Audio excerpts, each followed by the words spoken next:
E antes de apresentar a nossa convidada de hoje, eu quero falar para você que deseja ser um patrocinador desse projeto, que deseja apadrinhar esse projeto, entre em contato com a gente vai falar da sua marca, vai falar da sua logomarca aqui durante o nosso bate-papo. Tem um QR Code que vai aparecer na tela e você pode falar diretamente com a gente para fazer parte desse projeto Luz do Mundo aí para todos que precisam levar essa palavra de fé. Antes de mais nada, eu quero agradecer também o nosso espaço New Educa, que é o nosso parceiríssimo e que está sempre aqui junto com a gente, nos apoiando, nos ajudando. Um abraço para todos vocês. E hoje nós estamos aqui com uma mulher sensacional. Gente, é muita representatividade aqui, viu, galera? Hoje o negócio tá difícil, que é muita representatividade.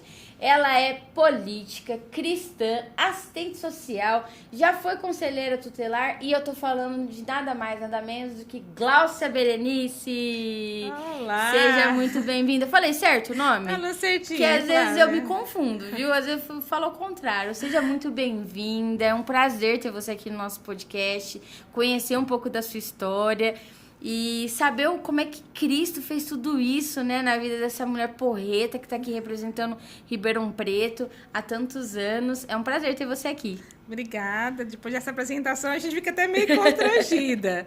Mas é um prazer estar falando com você, falando com os seus seguidores, né? Uma pauta importante, polêmica, cheia de preconceito, sim, que é o cristão na política. Sim, né? sim. Então, eu acho esse espaço assim, que você está abrindo aqui fantástico. Obrigada por essa oportunidade. Eu que agradeço. Gláucia, já de início, eu queria que você falasse uma coisa pra gente. Eu fui pesquisar, eu te falei, né, anteriormente, fui pesquisar e eu vi que você começou na assistência social. E eu falei, gente, da assistência social pra política tem um caminho aí, né? Tem um caminho árduo. Como é que foi isso? Como que surgiu esse interesse em ir representar o povo, né? Em ser um representante, uma voz do povo na cidade e sair da assistência social ou transitar? Como é que foi isso? Olha, o assistente social, ele é um profissional que trabalha pelos direitos das pessoas, garantir que as pessoas tenham acesso aos seus direitos socioessenciais, que a gente chama, né? Sim. Direitos que são garantidos na Constituição Federal. E isso tudo traz, né, uma indignação, uma busca pela melhoria das condições de vida da pessoa. Então, eu comecei em 1986, faz um tempão, hein? Nossa! Como assistente social trabalhando com crianças de rua, né? Crianças que ficavam, né? Permaneciam aí nas ruas da Ribeirão Preto, centrais, né? Da cidade de Ribeirão Preto, e muitas delas usuárias de drogas. E desse amor, né? Dessa paixão aí pelas crianças, eu acabei desenvolvendo diversos projetos sociais, né? Uma casa de acolhimento que funcionou em Ribeirão Preto mais de 20 anos, o nosso clubinho. Nossa, que aqui legal. Começou no centro da cidade, na Rua São Sebastião, depois nós fomos para Iguatemi. E daí vários projetos foram nascendo, né, da necessidade, né, de você garantir melhorias na qualidade de vida das pessoas, garantir acesso, né, algumas políticas públicas que muitas vezes são difíceis. Agora nós temos leis para isso, né, mas há uns anos atrás a gente não tinha, né, 1980, 1990 a gente não tinha nem o Estatuto da Criança e Adolescente, a gente estava aí começando a nossa Constituição Federal, cidadã. Então, a necessidade de trabalhar pelas pessoas mais vulneráveis, pessoas que estavam mais à margem da sociedade, né? Que bacana. E na verdade, foi um caminho, né? Acho que é um caminho muito, muito imbricado, né? Não tem como separar, né? A minha vida como assistente social da minha vida como política. Que legal. E aí, fazendo todos esses projetos, você olhou e falou, peraí, eu acho que eu posso fazer mais. Eu posso representar mais, né? Estar mais, trazer mais benefícios para a cidade se eu ingressar na carreira política. Olha, na verdade, eu acho que a vida política você representa, né?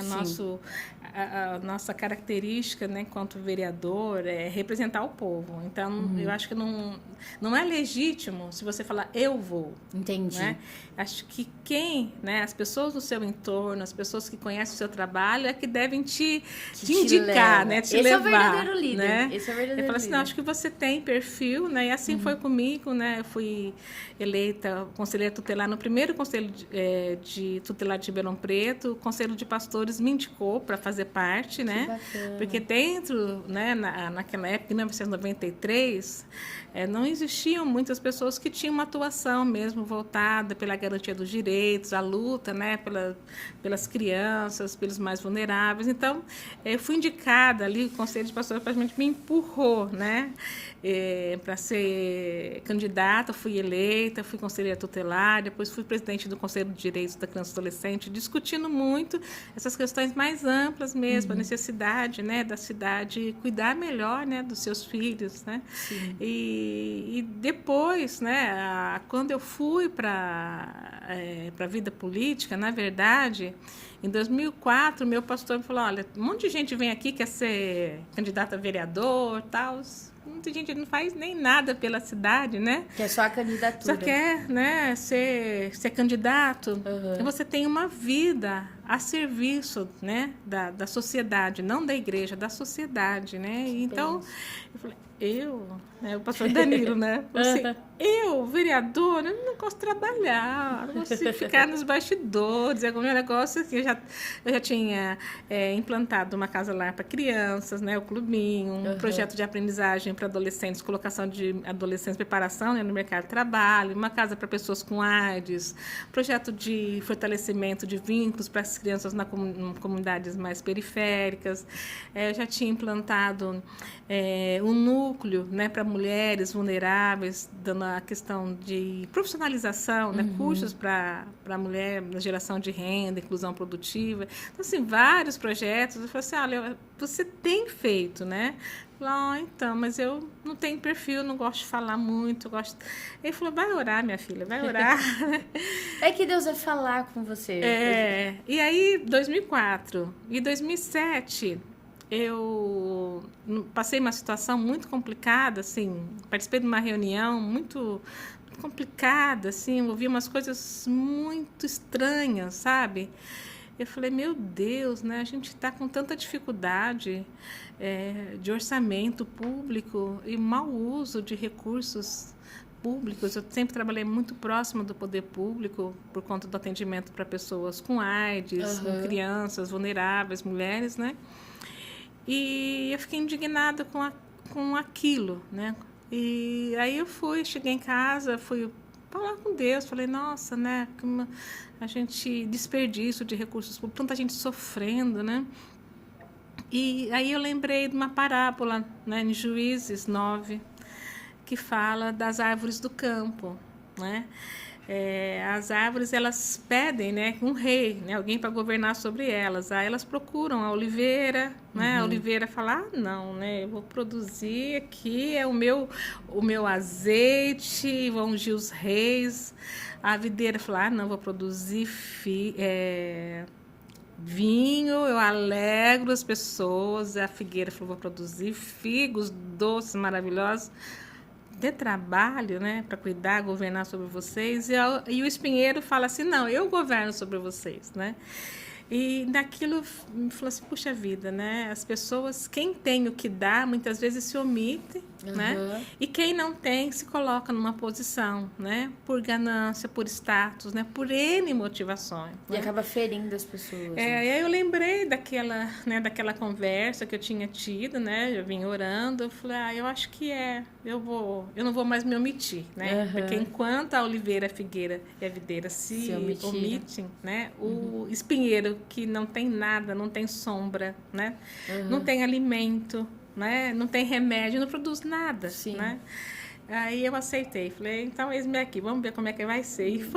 E tem dado certo, desde 2008, né? Eu disputei a minha primeira eleição e tenho conseguido me reeleger. Nossa, e já na sua primeira eleição que você entrou, você já foi eleita? Já, na primeira eleição, né, minha primeira tentativa, eu consegui, né, me Porque a gente reeleger. vê muitos políticos que estão, assim, há anos tentando e não se elegem, né? E já, é um propósito tão grande do Senhor, porque foi tudo orgânico, né? O seu pastor falou, e aí você foi orar, e aí Deus te trouxe ao coração a omissão daqueles que poderiam fazer, de repente entrou e falou, não, aqui é o momento, então vai. E tem que ser... A política é um terreno muito hostil, muito perigoso, né? Que se lida com poder. Sim. Né? Poder em todos os sentidos. Poder econômico, né? E poder para mudar as vidas das pessoas e interferir diretamente na vida das pessoas. Então, se você não tem uma convicção, né, do seu chamado, do porquê, do seu propósito, né, ou você vai se aliar, né, e entrar no jogo, né, ou você vai ter a resistência necessária de manter um princípio. Entendi. E só para dar um exemplo aqui, Flávia, vocês lembram que em 2016, né, quando Ribeirão passou pela maior crise política, administrativa, Sim. com a prisão da prefeita, dos vereadores, secretários, né, ninguém quis assumir, né, a primeira Câmara dos Vereadores, né, e depois a Prefeitura. Porque tinha um desgaste, um risco, né, as pessoas falam, é suicídio político, você pode sofrer um processo, né, Sim. e eu sofri, né, 2 processos, como presidente da Câmara, depois como prefeita interina, por conta da nossa legislação brasileira, né? Você senta um dia no cargo, você responde por aquilo que o outro fez 364 dias, né?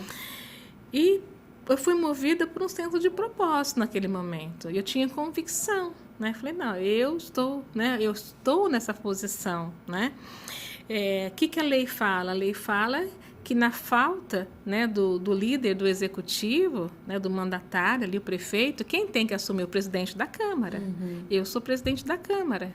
Então, eu não posso simplesmente falar, não vou assumir, porque depois eu posso ser responsabilizada e ficar inelegível, como a prefeita ficou. Né? Naquele momento, eu entendi como Esther. Esther, se perecer, pereci. Mas talvez para esse momento, o Senhor me trouxe até aqui. Né? Então, quando você tem uma convicção do propósito, você consegue, né, cumprir o seu chamado e fazer a diferença. Eu sei que naquele momento eu fiz a diferença, né, na nossa cidade. E foi uma direção totalmente do Senhor, né? Foi. E ter coragem política é isso, né? Você saber que você às vezes vai ser massacrado, mas se você está dentro de um propósito, se você tem a visão de que é a melhoria para a população, você encara, né? Tem ônus e bônus, né? Às vezes o político quer ficar só, né, no bônus, né? E o ônus, né? Você tem que realmente pagar o preço. Na verdade, o político ele é um servidor, né? Ele está ali para servir a comunidade. E serviço não é fácil, né? É doação, é sacrifício, é renúncia, né? Então, essa é a principal visão que a gente tem que ter. Muito bacana. É muito difícil ver pessoas que pensam assim como você, que tem esse olhar na política como um serviço. E eu achei muito interessante quando você falou o seguinte, eu não me coloquei ali, não fui eu que falei eu tenho que estar. As pessoas me levaram até lá, porque veio todo de um serviço antes, né? A verdadeira liderança é isso. Não é você que se intitula um líder, mas as pessoas te reconhecem como líder. Reconhecem o seu trabalho. Isso é muito fantástico, porque é orgânico. A comunidade te reconhece como realmente um representante da nação. Alguém que está ali lutando pelos direitos e que vai lutar e que vai criar projetos. Então, os projetos não foram criados após a eleição da Gláucia, né? Foi criados anteriormente e aí, dentro de tudo que foi criado, aprove Deus falou, não, peraí, a gente vai agora dentro de um status, entre aspas, né? Que eu não encontro uma palavra aqui, mas de uma posição, mudar uma cidade, mudar a vida de outras pessoas de uma forma mais abrangente. Isso é maravilhoso, parabéns. É isso aí. Tinha um vácuo, né? Eu olhava para a Câmara dos Vereadores, por exemplo, né? Eu não via quem defendesse, né, os que não têm voz, né? Quem defende as crianças vulneráveis? Quem defende as mulheres? Quem defende os idosos? né? Então, eu pensei muito nisso, né? Quando eu entrei, falei, eu preciso ser voz, né? Porque aqui é o parlamento, né? Onde a gente fala, né? Então, eu preciso ser voz, né? E Provérbios fala isso, né? Ser voz daqueles que não têm voz, daqueles que não tem quem defenda. Então, quando você vai, entende, né? Por que você está ali, né? E com experiência também, né? Eu acho que a trajetória, eu acredito muito nisso, né? Eu vejo Deus é tão maravilhoso, né? E ele vai nos conduzir, né? A Bíblia fala que nós somos feituras dele, criadas em Cristo Jesus para as boas obras que ele de antemão preparou, né? Então, ele de antemão já foi me forjando para isso, né? As minhas experiências, eu olho para trás, né? E vejo que o Senhor foi me forjando para estar, né, nesse local, né? Então, as experiências, o que eu pude executar no terceiro setor, na igreja, nas entidades, né? Foram me dando esse conteúdo hoje para chegar lá com autoridade, né? E defender as minhas pautas, as pautas da igreja, as pautas da sociedade com autoridade, né? Então, isso é maravilhoso para mim. Que bem, eu fico muito feliz ouvindo, assim, me traz um lugarzinho de esperança no coração, sabe? Porque a gente olha pro cenário político hoje, a gente fica meio triste, né? A gente fala, nossa, eu não sei se todos que estão assistindo têm esse pensamento, mas eu por diversas vezes olhei pro cenário político e falei, será que há esperança, né? A gente vê tantas coisas, mas ouvindo, assim, e conhecendo pessoas como você, a gente sente esperança dentro de um lugar hostil, como você disse, né? Que é uma disputa de poder e que se a pessoa não tiver ali uma mente centralizada, ela se perde no meio do caminho. E dentro da sua caminhada cristã, você sempre foi cristã? Você, desde pequena, teve um momento ali que você se converteu? Como é que foi isso?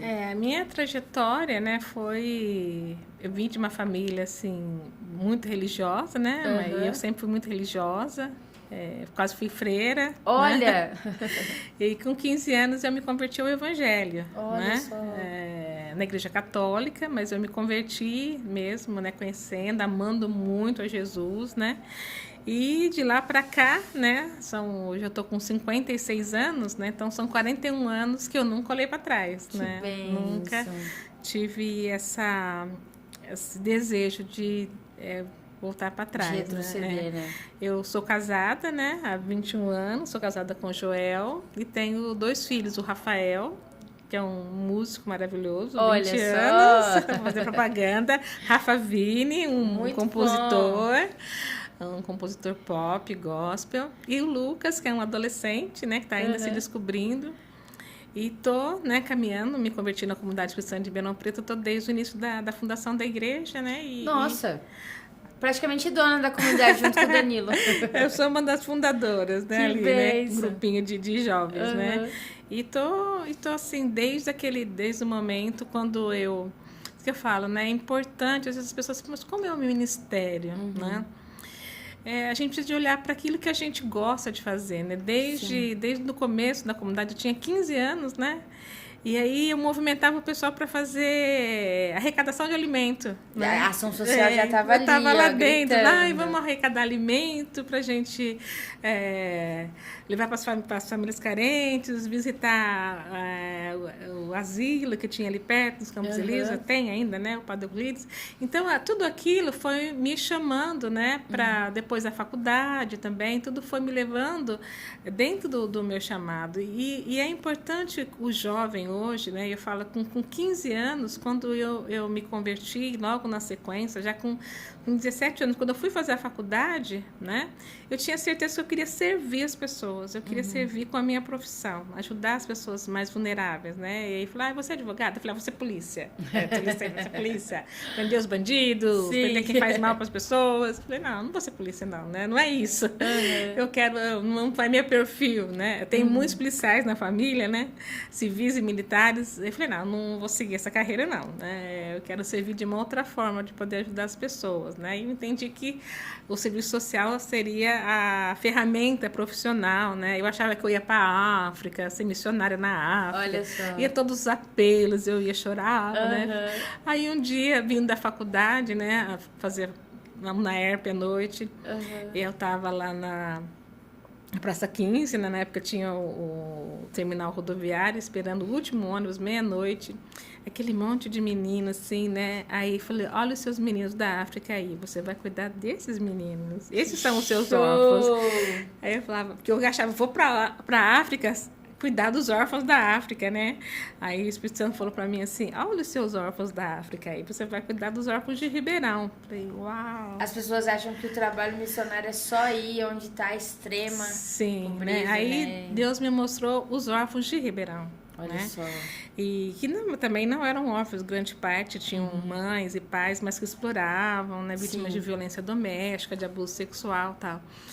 Então, assim, é interessante hoje, eu vejo os jovens, às vezes, questionando, né? Olha para si, olha porque Deus colocou dentro de nós, assim, dons, habilidades, que é específico, né? Para a gente trabalhar. Olha, às vezes você gosta demais de desenhar, de pensar um prédio, de pensar como melhora a cidade, como trajeto melhor. Você está sendo chamado para ser arquiteto, meu filho, cuidar do urbanismo da cidade. Né? Olha, eu gosto demais de pensar como alimentar as pessoas passam fome, como aproveitar melhor. Você está sendo chamado para ser nutricionista, sabe? Para ser um engenheiro alimentar. Então, assim, tem tantas coisas, né? E a política, ela nada mais né, de que uma forma de você expressar, né, o seu o seu chamado, né, de uma maneira, né, que vai ajudar. E aí não tem a ver com religião. E aí o grande problema que a gente viveu, né, como igreja no Brasil, e foi isso que eu falei para o pastor Danilo. Eu falei, olha, eu não quero ser despachante de igreja, não. Esse negócio de ir lá ser vereador para ficar arrumando terreno para a igreja, fazendo isso. Eu vou lá para defender a cidade de Ribeirão Preto, o munícipe de Ribeirão Preto. Não vou lá para ser despachante de igreja. Ele falou, não, mas se você me falasse isso, eu já ia te falar, você não é habilitada, né? É por essa visão. Então, você vai... Onde que está o cristianismo? Está na minha essência. Meus princípios, da justiça, da verdade. É isso que me move, o temor a Deus, o respeito às pessoas. E durante muito tempo eu entrava assim, na política, vou defender a denominação tal, vou defender... Não é isso. Você chega lá, você não defende igreja, você primeiro que o Estado é laico. Sim. Então você precisa de entender isso. Você não vai lá para fazer leis para beneficiar. Você vai lá para lutar pela cidade. Pela cidade Preto, toda. né? Então, dentro dessa confusão toda que houve durante muito tempo, muitos escândalos vieram, né? E aí eu falo assim, não é isso, né? Você não vai entrar na política e vai se sujar. Você tem que ter uma linha, né? Você tem uma linha para a política? Não, para a sua vida. Para sua vida. Né? Se eu procuro ser íntegra, procuro nas minhas ações todas, o dia a dia, no temor de Deus, ser justa, né? Ser correta, em grandes questões eu vou usar, né, do meu mesmo senso, né, de justiça, de santidade. Então, eu não tenho medo, sabe? Não que essa questão, assim, de... fala quem está de pé, né? Cuide para que não né? Então, assim, lógico, eu tenho sempre vigiando, sempre, né, com muito cuidado, quando eu estava agora eu estou licenciada, estou na Secretaria da Ciência Social, né? Mas em cada projeto que eu voto, né, eu procurava estudar, né? Quando eu entrei na política, eu tinha algumas especializações, pós-graduação na área da assistência social, na área da saúde, mas eu fui fazer gerente de cidades, porque eu sempre lidei com a questão da saúde, da assistência social e da educação, né? Mas eu vou ter que votar direito urbanístico. O que eu entendo de direito urbanístico? Você se interessou em saber, né, o assunto, né? Isso, simplesmente... porque direito tributário, o que eu vou votar se esse imposto que está sendo criado, se ele é interessante, se ele não vai lesar mais o cidadão. Então, eu fui fazer um curso de gestão pública, gerente de cidade, justamente para poder me respaldar, porque eu não posso ser vaquinha de presépio, vou com a maioria. Sim. Muitas vezes eu sou o voto não sozinho lá. Sozinha. Tá tudo verdinho, o meu é não. tem Perfeito. problema nenhum. Identidade. É identidade, né? Eu tenho a minha convicção, não gerada pela pressão do grupo, não gerada talvez por uma assessoria que eu confio muito, mas da minha convicção, que eu procuro entender, estudar, porque, torna a dizer, cada voto ali, cada projeto vai ter um impacto na vida das pessoas muito grande, né? Exatamente. Então, e tudo isso, eu estou misturando os assuntos, né? Não, tá perfeito, eu tô adorando. Mas acho que é essa paixão que a gente tem, né, em servir das mais diversas formas, né, seja na política, seja na profissão ali, né, de professor, médico, enfermeiro, músico, né, administrador, é procurar demonstrar a essência de Cristo, né, que sempre coloca sempre as pessoas em primeiro lugar, né, sempre renunciando a si mesmo, né, procurando usar, né, os princípios, né, para tomar decisão, né? Perfeito. E você, no meio político, você você sentiu ou você sofreu, né? Porque às vezes a gente só sente, né? A gente não sofre diretamente, a gente só sente alguma represália ou algum tipo de perseguição por ser cristã e tá lidando ali, como que eu posso dizer, com pessoas que às vezes não vai professar muitas das vezes a mesma fé que você, igual você falou, o meu voto é pelo senso comum, é aquilo que vai fazer bem pro povo, mas muitas pessoas votavam em grupinhos, né, pode ser, para poder ter ali a sua maioria. Você sentiu isso também no meio político ou não? Foi tranquilo? Sim, isso é muito, o fato de ser cristã, de ser conservadora, traz uma série de preconceitos, né? Sim. Parece que as pessoas já acham que você é preconceituosa, que você extremista, é homofóbica, né? que você é transfóbica, que você é racista, que você é xenofóbica. Então, já vem o rótulo junto. Né? E, então, muitas vezes, as pessoas... eu tenho muitos... falando de viés ideológico, nós tem vários vereadores ali que são de viés ideológico de esquerda, que eu voto alinhado com eles. Olha porque só. a pauta dos direitos humanos, né, não é da esquerda. A primeira pessoa que falou sobre direitos humanos foi Jesus. Sim. Jesus falou em Gálatas, não existe homem, não existe mulher. Não existe preso, não existe homem livre. Todos são iguais. Então, a primeira pessoa que falou que não existe separação de religião, de sexo, de raça, foi Jesus. Então, essa pauta, o cristão está imbricado dentro da gente, né? Então, mas ela vai votar porque ela é crente, ela vai votar... Não, né? Eu me aproprio, né, da imagem da pessoa que precisa ser protegida, precisa ser ajudada, precisa ser respeitada e voto de acordo com aquilo que a gente entende que é essencial, que é a pessoa, né? Eu falo, mas ela... porque ela é crente, é conservadora. Opa, não é por aí. Por outro lado, existem pautas, por exemplo, com relação ao aborto.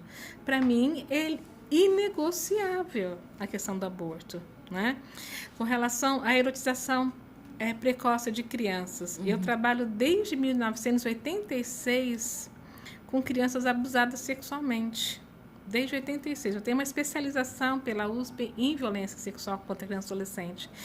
Então, assim, é uma vida. São 30 anos trabalhando com presenciando, isso, né, situações. Então, eu não aceito alguns tipos, né, de propostas em que você nivela por baixo. Eu acho que a gente tem a melhor forma de prevenção ao abuso sexual infantil, e aí nós estamos no Maio Laranja, é a educação sexual, mas não é qualquer educação sexual.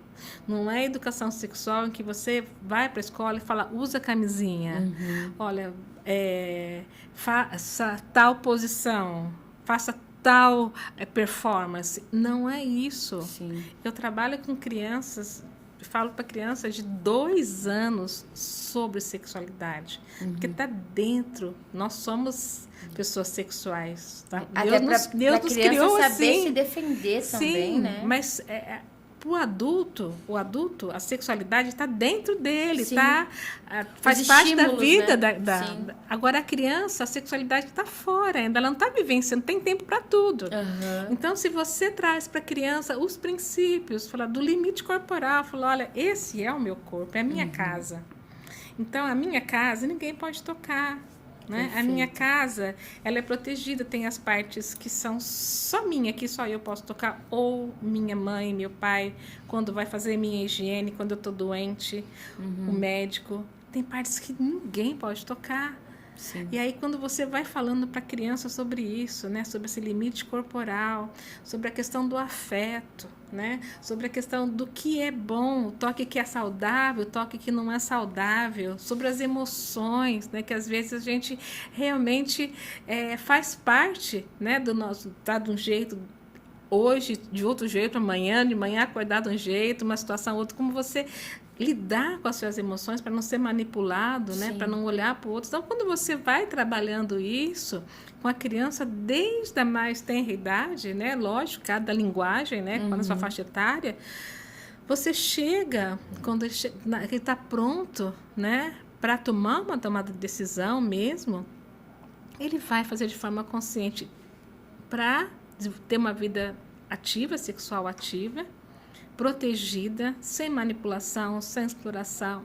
Ele vai poder dizer não em situação de abuso, de exploração, né? Então, isso tudo, né, é uma visão que eu tenho, uma visão científica, que eu fui me preparar, fui trabalhar. Então, não é porque eu sou crente que eu penso dessa forma. Eu sigo a ciência fala isso, né? Que a criança e a lei também fala isso, né? Que a criança é um ser em situação peculiar de desenvolvimento e tem uma fragilidade psicológica, está no Estatuto da Criança e Adolescente, que nós não podemos colocá-la, né, em contato com algum tipo de conteúdo que ainda é impróprio, ele não tem discernimento, ele não tem capacidade de discernir. E que o pedófilo faz, né? Ele apresenta, né, conteúdos pornográficos, ele apresenta revistas, ele apresenta filmes, isso para seduzir a criança, para envolver, né, para depois fazer o abuso.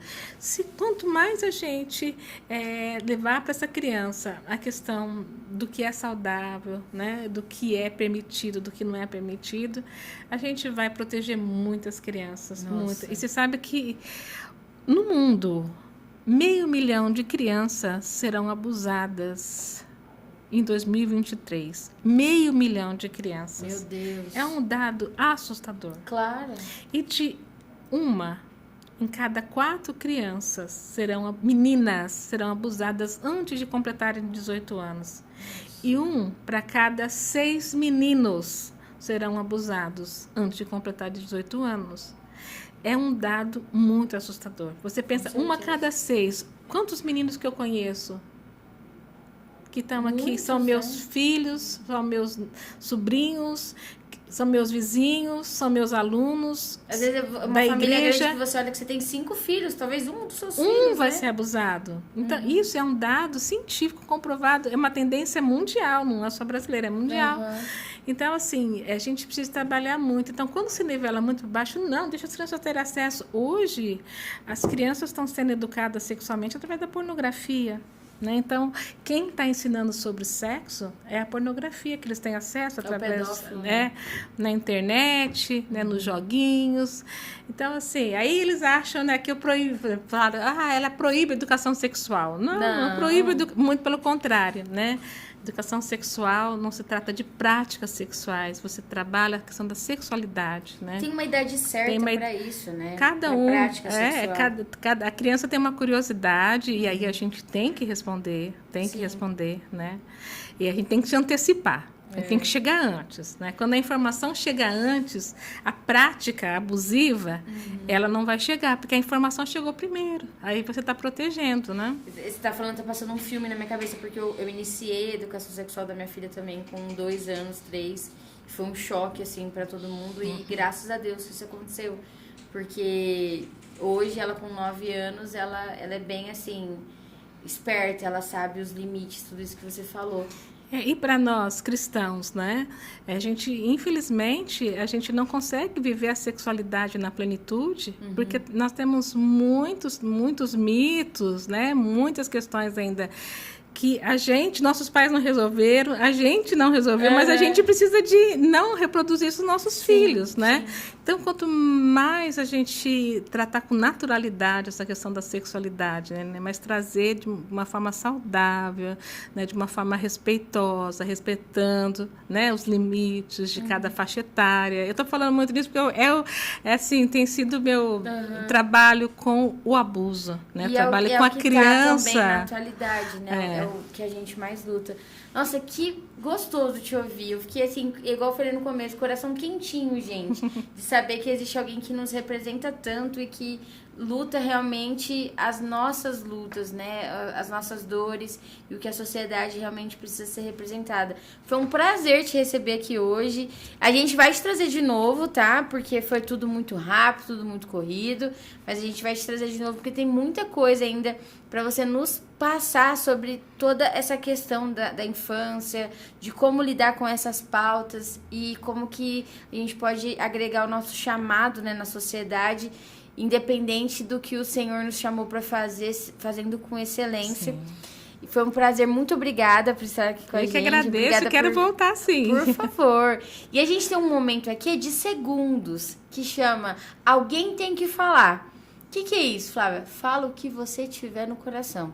Sabe aquilo que está escondido, que ninguém tem coragem? Alguém tem que falar. Gláucia, alguém tem que falar. Alguém tem que falar que nós nascemos para governar. E governar, ele faz parte da vida, da natureza. Você governa na sua casa, você governa no seu trabalho e você governa na política também. Isso não é vergonhoso, isso não é errado. Glória a Deus. Gente, muito obrigada mais uma vez. Foi maravilhoso, não foi? Quem quer que ela volte? Comente aí embaixo para ela voltar e a gente falar um pouquinho mais dessa pauta que é tão importante nas nossas vidas. E toda semana nós temos o podcast Luz do Mundo aqui com vocês. E vocês não podem perder os nossos próximos convidados. Fique ligadinho, ative o sininho, se inscreva no canal e compartilhe com alguém. Seja a luz do mundo na vida de todos. Beijo!